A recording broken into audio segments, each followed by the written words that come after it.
কোনো প্রকার বাটাবাটির ঝামেলা ছাড়াই শুধুমাত্র গোটা মশলা দিয়ে হাতে মেখে এই রেসিপিটি এভাবে করলে আমি গ্যারান্টি দিয়ে বলতে পারি আপনাদেরও অনেক ভালো লাগবে। আসসালামু আলাইকুম, কেমন আছেন সবাই? আজকে আপনাদের সাথে শেয়ার করব অসম্ভব মজার একটা ছোটো মাছের রেসিপি, যেটা আপনাদের সবার অনেক বেশি ভালো লাগবে। তো দেখতেই পাচ্ছেন, এখানে একটা প্যানে নিয়ে নেব হচ্ছে 1 কাপ পরিমাণ পেঁয়াজ কুচি। তো পেঁয়াজ কুচি দিয়ে তার সাথে দিয়ে দেবো হচ্ছে 3টা রসুন একটু থেতো করে নিয়েছি। আর আমি আজকে দেশি রসুনগুলো খোসা ছাড়িয়ে তারপর একটু থেতো করে নিয়েছি। সেই সাথে দিয়ে দিলাম 7-8টা কাঁচামরিচ ফালি, আর দিয়েছি একটা বড় সাইজের টমেটো একটুখানি পাতলা করে ফালি করে। সেই সাথে দিয়ে দেবো হচ্ছে আধা চা চামচ পরিমাণ গোটা জিরা, দিয়ে দেবো স্বাদ মতো লবণ, আর দিয়ে দেবো 1 চা চামচ পরিমাণ হলুদ গুঁড়া। তো এই পর্যায়ে আপনি কিন্তু চাইলে হলুদ একটু কম করেও দিয়ে দিতে পারেন যদি একটু সাদা সাদা রাখতে চান। তার সাথে দিয়ে দেবো হচ্ছে 2 টেবিল চামচ পরিমাণ রান্নার তেল। এবারে সব কিছু খুব ভালোভাবে হাত দিয়ে মেখে নেব। তো মাখানোটা যত সুন্দর হবে রান্নার টেস্ট কিন্তু তত ভালো হবে। আমি আমার প্রায় সব ভিডিওতে আপনাদের সঙ্গে এই কথাটা শেয়ার করি।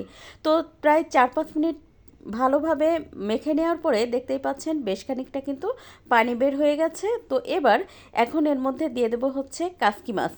আর মাছটা আমি আগেই খুব ভালোভাবে ধুয়ে পরিষ্কার করে নিয়েছি।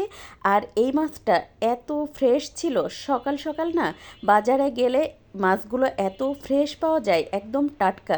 তো টাটকা কাসকি মাছ একদম দেখেই কিন্তু বুঝতে পারছেন শক্ত শক্ত। তো এবার হচ্ছে খুব ভালোভাবে 2-3 মিনিট মশলার সাথে মেখে নিয়ে তারপরে একটুখানি সমান করে দিয়ে দেবো হচ্ছে আধা কাপ পরিমাণ পানি। তো পানি দিয়ে এবার হচ্ছে আরও একটু নেড়ে সমান করে দেব। তো দেখেই বুঝতে পারছেন আমি কিন্তু আধা কাপ পরিমাণ পানি দিয়েছি।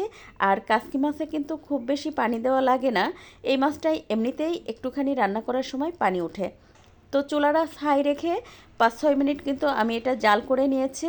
এবার জাল করে আলতো করে একটুখানি নেড়ে দেব।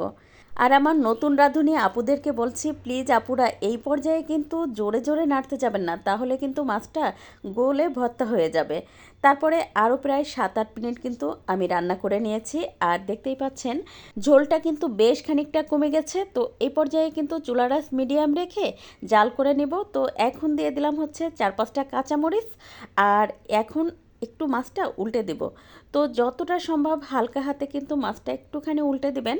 তারপর আরও 2-3 মিনিট জাল করে নিয়েছি। আর দেখতেই পাচ্ছেন ঝোলটা কিন্তু পুরোপুরি শুকিয়ে গেছে। তো এখন নামানোর আগে দিয়ে দেবো হচ্ছে একটুখানি ধনেপাতা কুচি। তো এটাকে আমি তো বিলাতি ধনেপাতা বলে চিনি, আপনারা কে কী নামে চেনেন প্লিজ একটু কমেন্ট করে জানাবেন।